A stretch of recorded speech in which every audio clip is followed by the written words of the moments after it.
अस्सलामुअलैकुम वरहमतुल्लाह। कैसे हैं स्टूडेंट्स? उम्मीद है सब खैरियत से होंगे। तो हम करने जा रहे हैं चैप्टर नंबर 3 के एमसीक्यूज।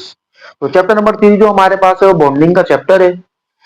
काफी कॉन्सेप्चुअल इसमें टॉपिक्स है हमारे पास बॉन्डिंग के हवाले से। तो इसके जो एमसीक्यूज हैं वो भी हमारे पास बहुत हद तक क्या होते हैं, कॉन्सेप्चुअल होते हैं हमारे पास। सही, तो अगर आपने इसके कॉन्सेप्ट्स क्लियर हैं तो बहुत आसानी से आप क्या कर सकते हैं, इसके एमसीक्यूज को हल कर सकते हैं। वरना फिर आपको इसमें बहुत ज्यादा क्या हो जाएगी, वो परेशानी हो जाएगी बॉन्डिंग वाले चैप्टर के एमसीक्यूज करने में। तो अल्लाह का नाम लेके स्टार्ट करते हैं, शुरू करते हैं, देखते हैं कि हमारे पास जो एमसीक्यूज नंबर 1 है वो क्या है। कह रहा if the bond angle in A B two, bond angle है किसमें, किसके दरमियान, ए बी टू, यानी दो हमारे पास एलिमेंट्स है। एक को उसने सपोज कर लिया ए है और एक को सपोज कर लिया क्या है, बी है। और उनकी जो रेशियो है वो कितने की है, ए बी टू की, यानी एक ए का एटम है और बी के एटम कितने शामिल है इसके अंदर, दो एटम शामिल है। सही है। A B two type molecule is 104.5 और उसका जो बॉन्ड एंगल है, उसका जो बॉन्ड एंगल है वो कितना है, 104.5 डिग्री इसका क्या है, बॉन्ड एंगल है। इट ज्योमेट्री शुड बी, इसकी ज्योमेट्री क्या होगी। बात क्लियर हुई स्टूडेंट? क्या कहा इसने एमसीक्यूज के अंदर कि अगर एक बॉन्ड है जिसका टाइप फार्मूला क्या है, AB2 है, और उसका जो बॉन्ड एंगल है वो कितना है, 104.5 है, तो उसकी ज्योमेट्री क्या होगी। उसने ऑप्शन क्या क्या दिए हुए, लीनियर, नंबर 2 इसने जो ऑप्शन दिया हुआ है पिरामिडल दिया हुआ है, पिरामिडल हो गया। उसके बाद उसने दिया हुआ है बेंट, नंबर 3 बैंड दिया हुआ है, और नंबर 4 जो उसने ऑप्शन दिया हुआ है वो प्लेनर ट्राइगोनल।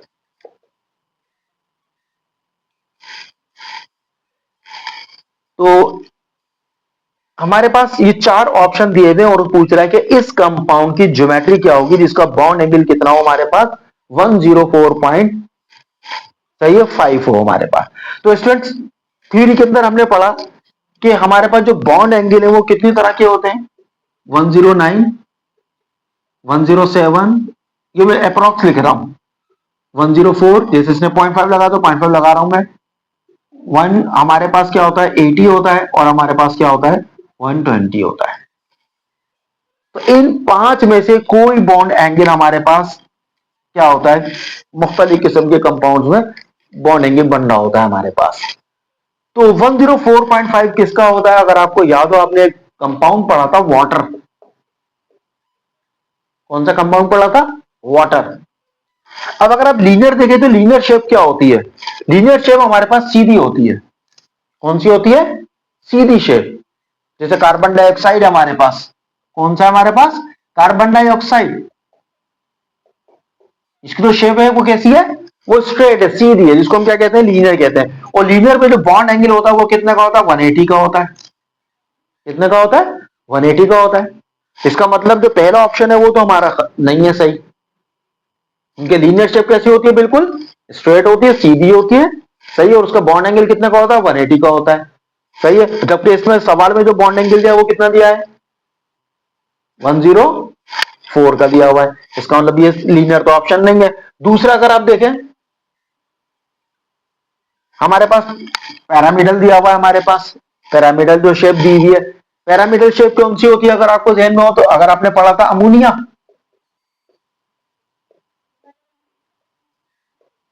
इस तरह की शेप होती है हमारे पास, इस तरह की शेप जो बनती है वो क्या कहलाती है, पैरामिडल कहलाती है। और इसका जो बॉन्ड एंगल होता है वो कितना होता है, 107 होता है, एक लोन पेयर के साथ।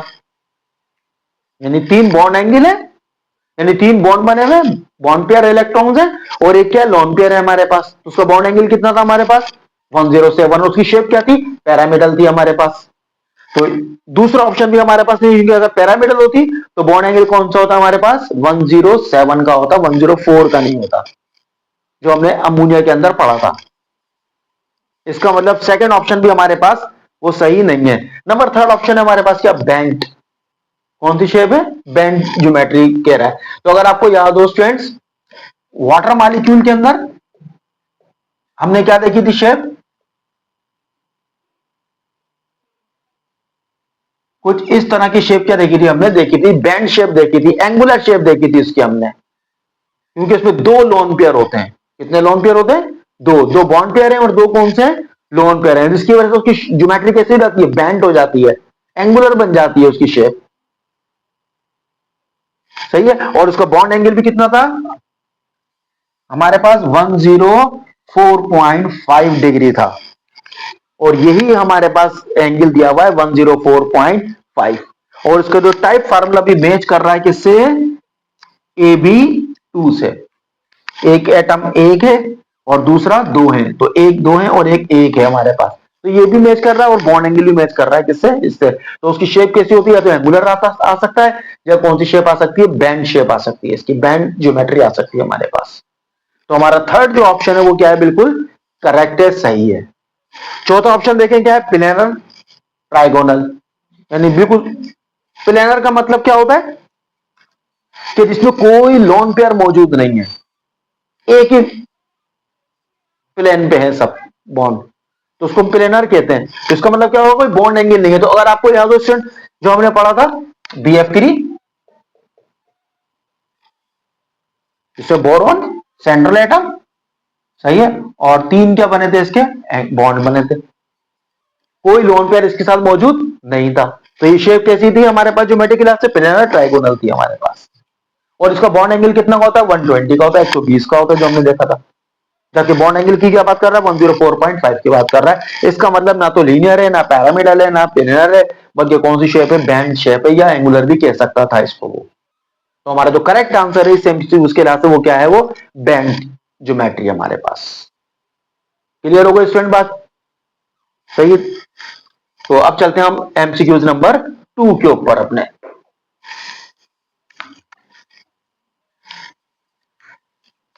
एमसीक्यूज नंबर 2 हमसे कह रहा है, the highest bond energy in the following is, कि किस बॉन्ड की जो एनर्जी है, बॉन्ड एनर्जी जो है, कौन सा कंपाउंड है इसमें से इसकी बॉन्ड एनर्जी क्या है, वो हाईएस्ट होगी, सबसे ज्यादा होगी। क्या क्या दिए हुए हैं आपको option, number 1 ClCl, number 2 HF, number 3 HO, number 4 आपको दिया हुआ है HN। अब आप देखें, पहला जो कंपाउंड है हमारे पास, पहला जो मॉलिक्यूल है, पहला जो ऑप्शन दिया हुआ है हमारे पास, वो हमारे पास क्या है, हमारे पास नॉन पोलर बॉन्ड है। कौन सा बॉन्ड है, नॉन पोलर, जो कमजोर बॉन्ड होते हैं हमारे पास। कोवलेंट बॉन्ड में क्या होते हैं, अगर नॉन पोलर हो, पोलर के मुकाबले में वो कमजोर बॉन्ड होते हैं, कोई अट्रैक्शन नहीं होती, क्योंकि ये सिमिलर एटम्स के दरमियान बना है। तो इसको तो ऑप्शन को खत्म ही कर दे कि इसकी बॉन्ड एनर्जी इतनी ज्यादा नहीं होगी हमारे पास, क्योंकि ये नॉन पोलर है। अब अगर हम बाकी तीन ऑप्शन को देखें, तीनों में एक एटम कॉमन है हमारे पास, कौन है वो, हाइड्रोजन हाइड्रोजन हाइड्रोजन। और इसका जो बॉन्ड बना हुआ है, एक तरफ फ्लोरीन से, एक तरफ ऑक्सीजन से, और एक तरफ नाइट्रोजन से बना हुआ है। अब हमने चेक करना है कि क्योंकि एक तरफ तो एक समझ एक टीम, एक तरफ एक टीम सेम है, सिमिलर टीम खड़ी हुई है, एटम जो है वो सिमिलर खड़ा हुआ है, एलिमेंट हाइड्रोजन है तीनों तरफ, तीनों के मुकाबले पे। और इसके अगेंस्ट में कौन कौन है, एक तरफ फ्लोरीन, एक तरफ ऑक्सीजन, और एक तरफ कौन है, नाइट्रोजन है। अब हमने चेक करना है इन तीनों में से, फ्लोरीन ऑक्सीजन नाइट्रोजन में से कौन सबसे स्ट्रॉन्गर हमारे पास इलेक्ट्रोनेगेटिव एलिमेंट। तो सबको पता है ये फ्लोरीन पूरे पीरियोडिक टेबल का सबसे स्ट्रॉन्गेस्ट इलेक्ट्रोनेगेटिव एलिमेंट है। तो इसका मतलब इसका जो बॉन्ड बनेगा H के साथ वो सबसे स्ट्रॉन्ग होगा। तो इसका मतलब सबसे ज्यादा बॉन्ड एनर्जी जो होगी वो किसकी होगी, HF की होगी। यही हमारा क्या है, करेक्ट आंसर है। बात समझ में आ गई, क्योंकि तीनों तरफ एक एटम तो हमारे पास कॉमन है, तीनों बॉन्ड के अंदर, तीनों कंपाउंड्स के अंदर हाइड्रोजन हाइड्रोजन और हाइड्रोजन। एक तरफ हाइड्रोजन के मुकाबले फ्लोरीन, एक तरफ ऑक्सीजन, एक तरफ नाइट्रोजन। अब अगर इन तीनों को कंपेयर करें, फ्लोरीन ऑक्सीजन नाइट्रोजन को, तो इन सब में सबसे स्ट्रॉन्ग इलेक्ट्रोनेगेटिव कौन है, वो फ्लोरीन है। इसका मतलब सबसे ज्यादा ताकत किसके पास है? फ्लोरीन के पास है। तो सबसे ज्यादा बॉन्ड एनर्जी भी क्या होगी हमारे पास? इस HF बॉन्ड की हमारे पास वो होगी। क्लियर हो गई बात स्टूडेंट? बात समझ में आ गई? गुड। अब हम चलते हैं आगे एमसीक्यूज नंबर 3 के ऊपर। एमसीक्यूज नंबर 3 है हमारे पास, the molecule which has zero dipole movement. कि कौन सा मॉलिक्यूल है जो दिए गए ऑप्शन है उनमें से किसका डायपोल मूवमेंट क्या होगा? वो जीरो होगा। तो देखें जी ऑप्शन क्या क्या दिए हुए? Number 1 NH3, number 2 HCl, number 3 H2O और नंबर 4 हमारे पास है CCl4, कार्बन टेट्रा क्लोराइड। अब अगर इनके मॉलिक्यूल्स का स्ट्रक्चर को देखें, थोड़ी सी बात करें तो क्या सूरत हाल है? नाइट्रोजन के साथ ये सूरत हाल होती है। HCl की बात करें तो उसके साथ ये सूरत हाल है हमारे पास। सही है। और H2 की बात करें तो जैसा भी हमने देखा था बैंड शेप होती है इसकी कुछ इस तरह की। और CCl4 की बात करें तो इस तरह के 4 बॉन्ड क्या है? कार्बन के गिट बने हुए हमारे पास। अब डायपोल मूवमेंट है क्या? ऐसा कोवलेंट बॉन्ड जो पोलर होता है, जो दो डिफरेंट टाइप के एलिमेंट्स के दरमियान कोवलेंट बॉन्ड बनता है, तो डिफरेंट इलेक्ट्रोनेगेटिविटी होने की वजह से उनके दरमियान क्या होती है? एक पार्शियली क्या होती है? अट्रैक्शन क्रिएट हो जाती है, चार्ज क्रिएट हो जाते हैं, जिसको हम क्या, जिसकी वजह से उसको क्या नाम था? पोलर कोवलेंट बॉन्ड कह रहे थे। तो पोलर कोवलेंट बॉन्ड है चारों के चारों। अब अगर हम देखें नाइट्रोजन में अनबैलेंस फोर्सेस अप्लाई हो रही हैं। अनबैलेंस का मतलब क्या हुआ? मिसाल के तौर पे एक ऑब्जेक्ट है ए, इसके इस तरफ से फोर्स लग रही है और इसके इस तरफ से फोर्स लग रही हो, और इधर की फोर्स और इधर की फोर्स बराबर हो, तो हम कहेंगे दोनों एक दूसरे की फोर्स को क्या कर रहे हैं?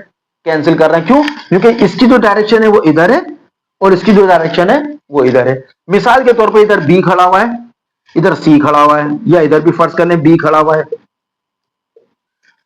अब बी क्या कर रहा है? दोनों तरफ से इस इलेक्ट्रॉनिक जोड़े को जो इनके दरमियान शेयर्ड हुआ है उसको अपनी जानिब क्या कर रहा है? अट्रैक्ट कर रहा है। तो इसकी डायरेक्शन इधर है और इस वाले बी की डायरेक्शन इधर है। क्योंकि दोनों बी है तो दोनों की पावर क्या होगी? दोनों की इलेक्ट्रोनेगेटिविटी की फोर्स क्या होगी? सिमिलर होगी, सेम होगी, इक्वल होगी, जिसकी वजह से इलेक्ट्रॉनिक जोड़ा ना तो इधर जा पाएगा ना इधर जा पाएगा। इसलिए एतबार से या अगर बिल फर्क चला भी गया तो क्योंकि जितनी ताकत से वो उधर जा रहा है उतनी ही सेम सिमिलर पावर से कहां जा रहा है? इधर जा रहा है। तो जिसकी वजह से इस ए को खींचने की जो पावर होगी बी की चार्ज की वजह से, और इस ए को खींचने की ताकत होगी चार्ज की वजह से इस बी की, वो दोनों एक दूसरे के असर को क्या कर देंगे? कैंसिल। क्योंकि इस पर पार्शियली नेगेटिव अगर फर्ज करें पैदा हो भी क्या? पार्शियली पॉजिटिव और पार्शियली नेगेटिव। अब ये नेगेटिव पॉजिटिव को क्या करेगा? अट्रैक्ट करेगा। यानी बी इस ए को क्या कर रहा है? फर्स्ट करना अट्रैक्ट कर रहा है। तो इस अट्रैक्शन की वजह से जो हरकत पैदा होगी वो क्या कहलाएगी? Dipole movement. क्या कहलाएगी? Dipole movement. अब उसी ताकत से, जिस ताकत से राइट साइड पे बी खींच रहा है, उसी सिमिलर पावर से लेफ्ट साइड पे भी क्या कर रहा है? उसको खींचा जा रहा है इस ए को। तो ए ना तो इधर जाएगा ना इधर जाएगा। इसको हम कहते हैं बैलेंस फोर्सेज अप्लाई हो रही है अपोजिट डायरेक्शन में, जिसकी वजह से डायपोल मूवमेंट की वैल्यू क्या होती है? नेट वैल्यू क्या होती है? जीरो हो जाती है। क्या हो जाती है? जीरो। बात समझ में आ गई? क्यों जीरो होती है? ये बचा। अब अगर हम नाइट्रोजन को देखें तो इसके ऊपर फोर्सेस इस तरह की डायरेक्शंस में लग रही हैं कि एक दूसरे के असर को कैंसिल नहीं कर रही। अगर हम नाइट्रोजन के 3 बॉन्ड की शेप को, डायरेक्शन को देखें तो ये एक दूसरे के असर को कैंसिल नहीं कर रही। तो इसका मतलब इसमें क्या होगा? डायपोल मूवमेंट कुछ ना कुछ होगा। कितना होगा ये हमारा ताल्लुक नहीं इस एमसीक्यूज के हवाले से। हमने ये बताना किसका जीरो होगा बस। तो इसमें डायरेक्ट क्या होगा? डायपोल मूवमेंट कुछ ना कुछ होगा, क्योंकि डिफरेंट डायरेक्शंस के अंदर क्या बनना है?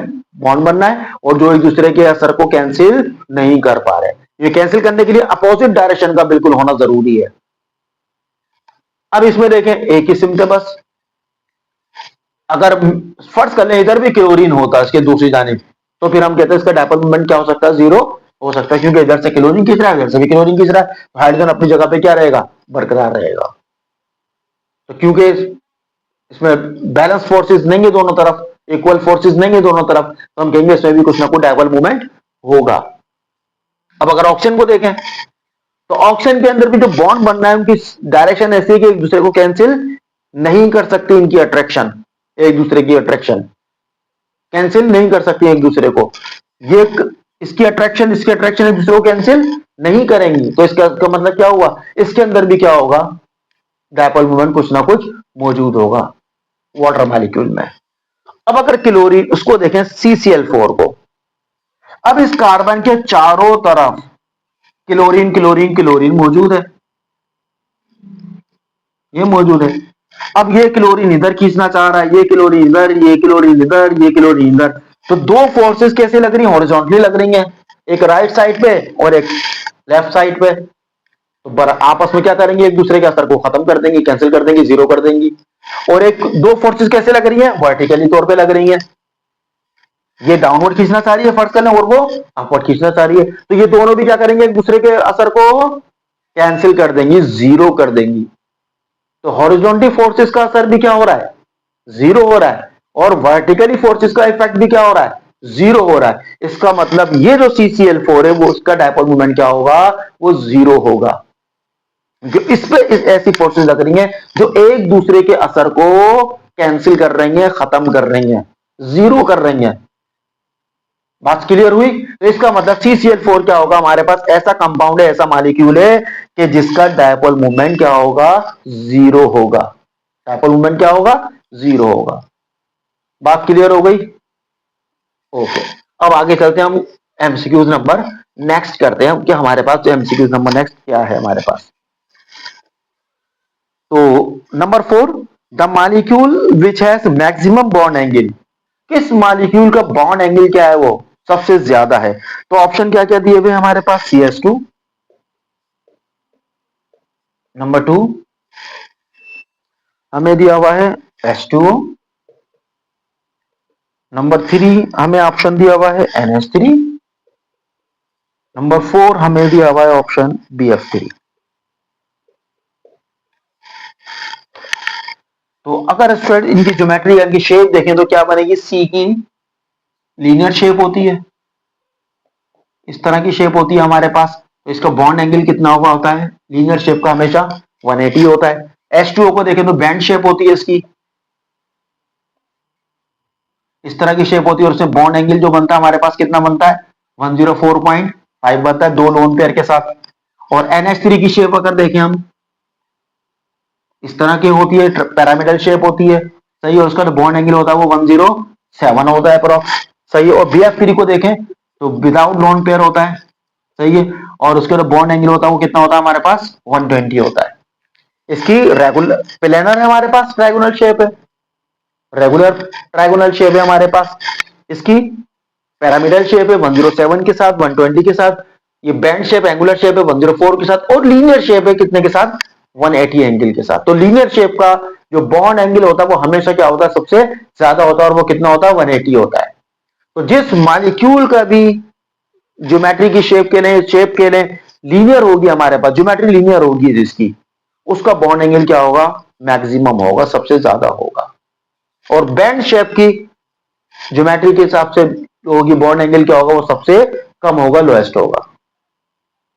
बात क्लियर हुई, ओके।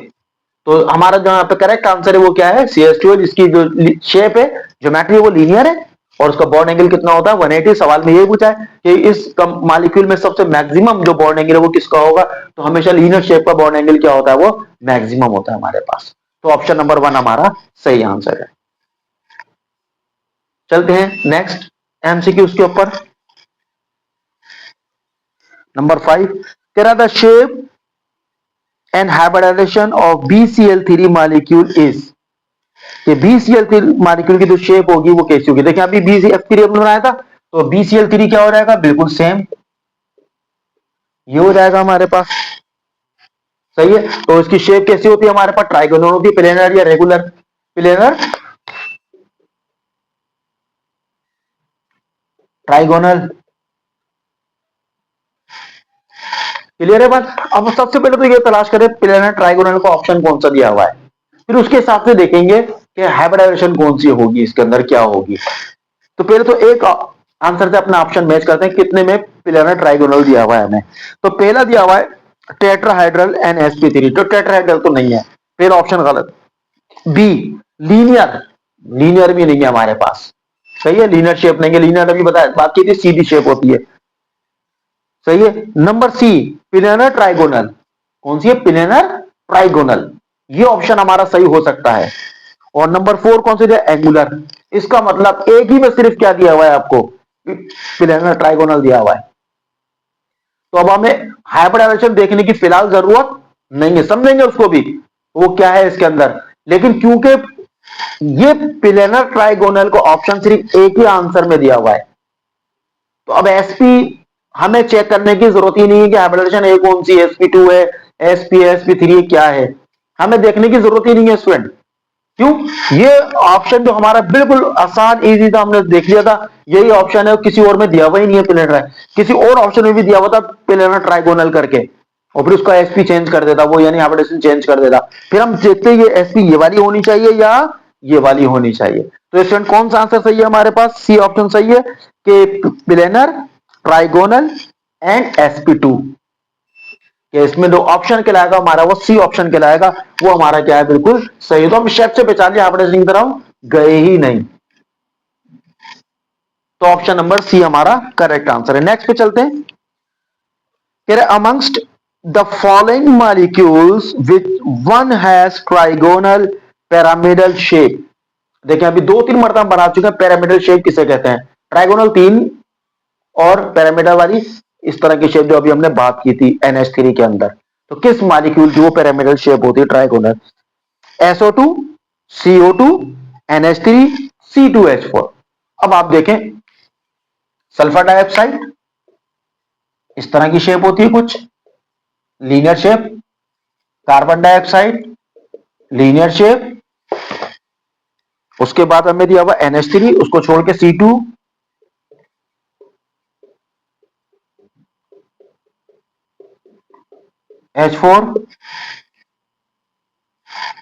सही है, ट्राइगोनल शेप, सही है, लेकिन ये रेगुलर ट्राइगोनल है, सही, इसमें कोई लॉन पेयर नहीं है। और पिरामिडल में क्या होता है, लॉन पेयर होगा, तो किसके अंदर है, NH3 के अंदर, किसके अंदर है, NH3 के अंदर। ये पिरामिडल क्या है हमारे पास, ट्राइगोनल 3 बॉन्ड है और पिरामिडल शेप बनी हुई है हमारे पास। हम 2-3 मरतबा भी पिछले एमसीक्यूज में भी क्या कर चुके हैं, इसको देख चुके हैं, पिरामिडल शेप किस तरह की होती है, इस तरह की शेप होती है, इस तरह नीचे, और ऊपर क्या होता है, एक लॉन पेयर होता है इसके हमारे पास, इसमें बॉन्ड एंगल 107 का अप्रॉक्स बन रहा होता है हमारे पास।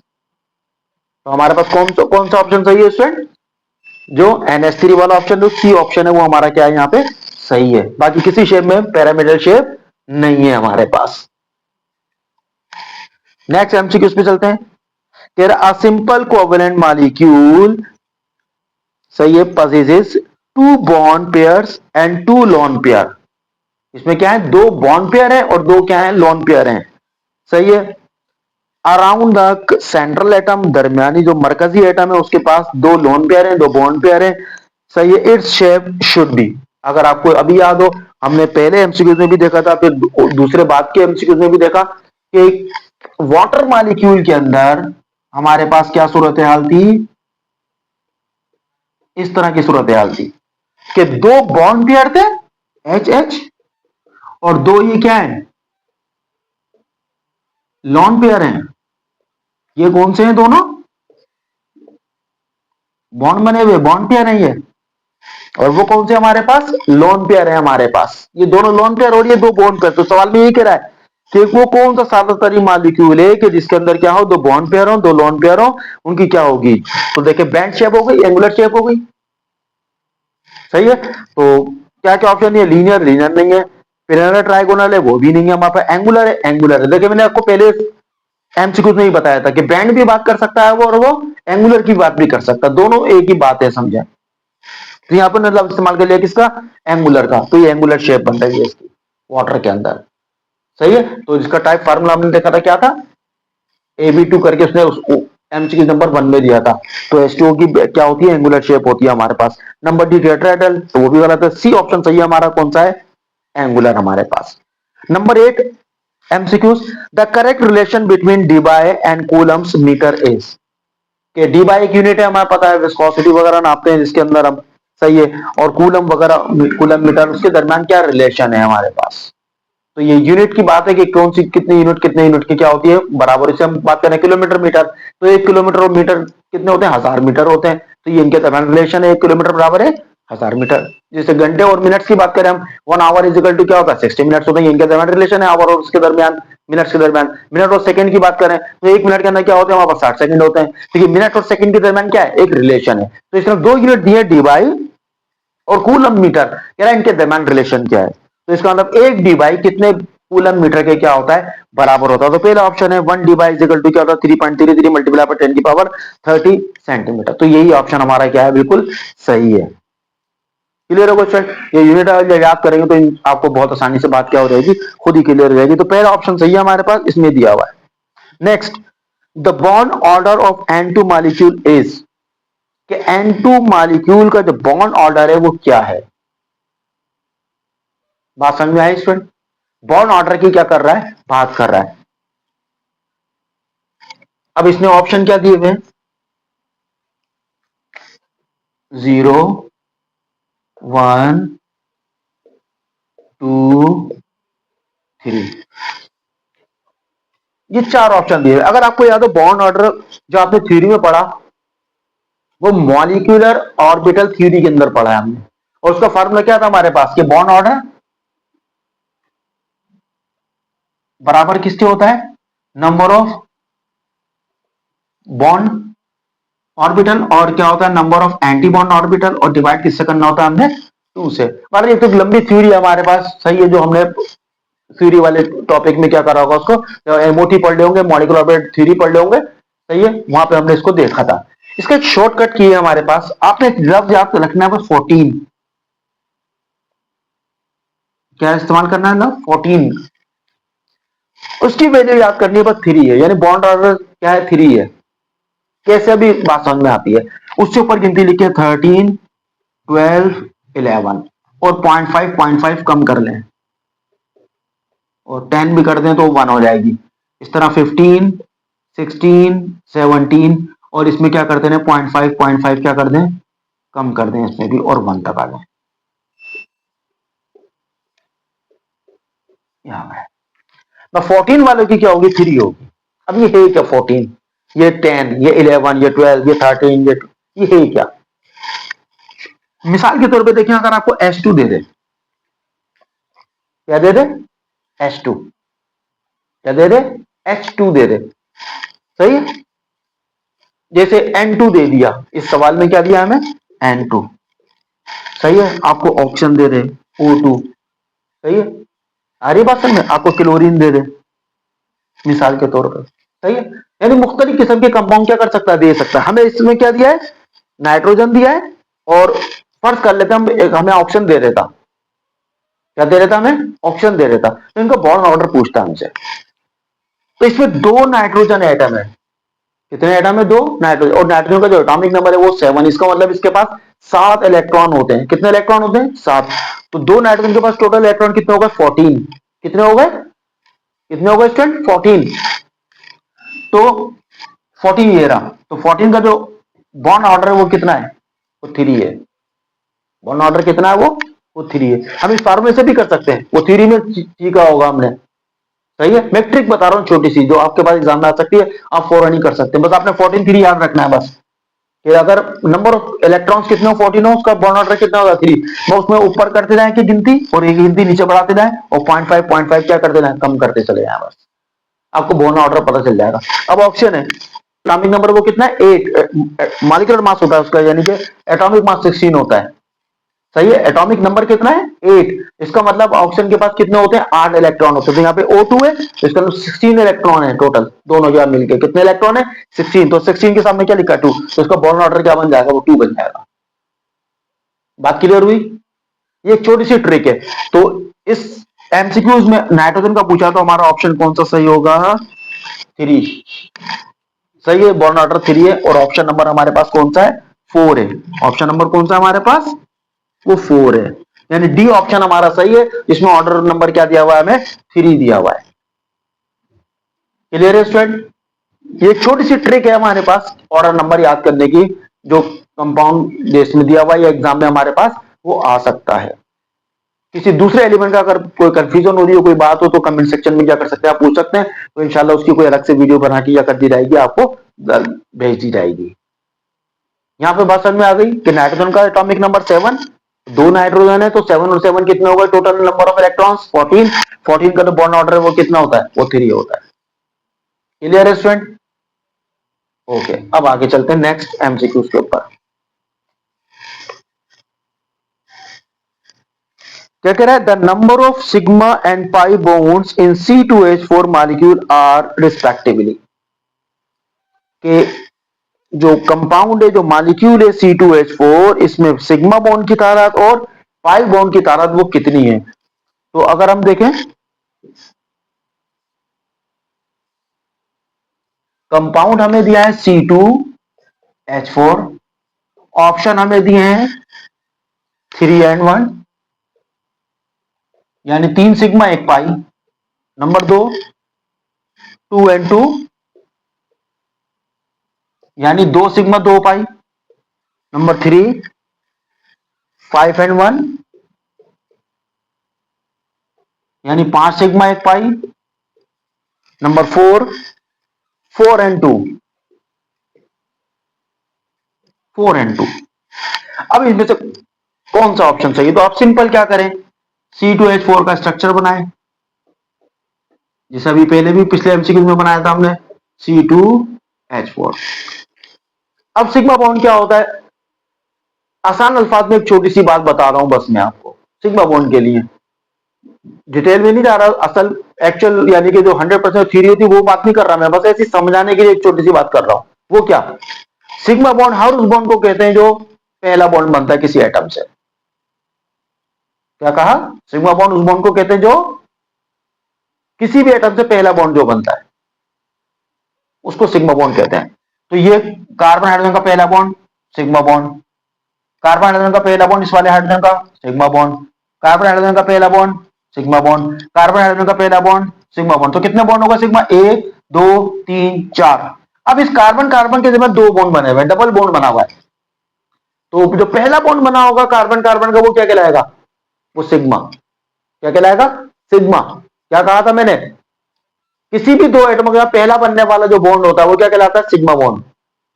तो ये सिग्मा बॉन्ड है पहला, और ये कौन सा है, पाई। तो ये कौन सा आ गया, sigma sigma sigma sigma sigma. तो कितना होगा, 1 2 3 4 5, 5 सिग्मा हो गए। और किसी भी एटम से दूसरा बनने वाला बॉन्ड, किसी भी सिमिलर एटम से बनने वाला दूसरा बॉन्ड, यानी पहले एक एटम से बॉन्ड बना लिया, उसी एटम से दोबारा जब बॉन्ड बनेगा तो वो क्या कहलाता है, पाई।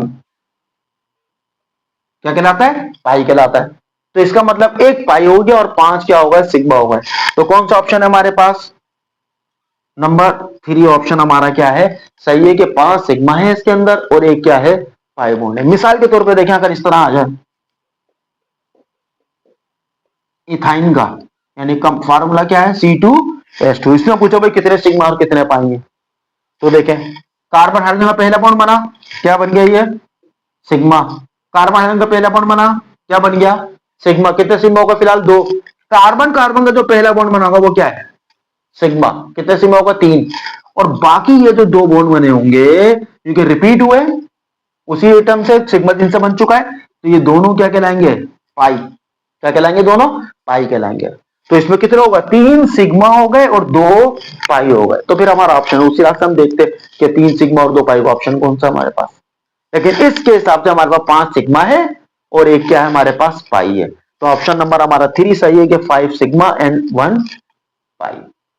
क्लियर हो गई बात, क्योंकि सवाल में भी मैंने लफ्ज इस्तेमाल किया पहले, सिग्मा का क्या है और पाई का बाद में, रिस्पेक्टिवली तरतीब से।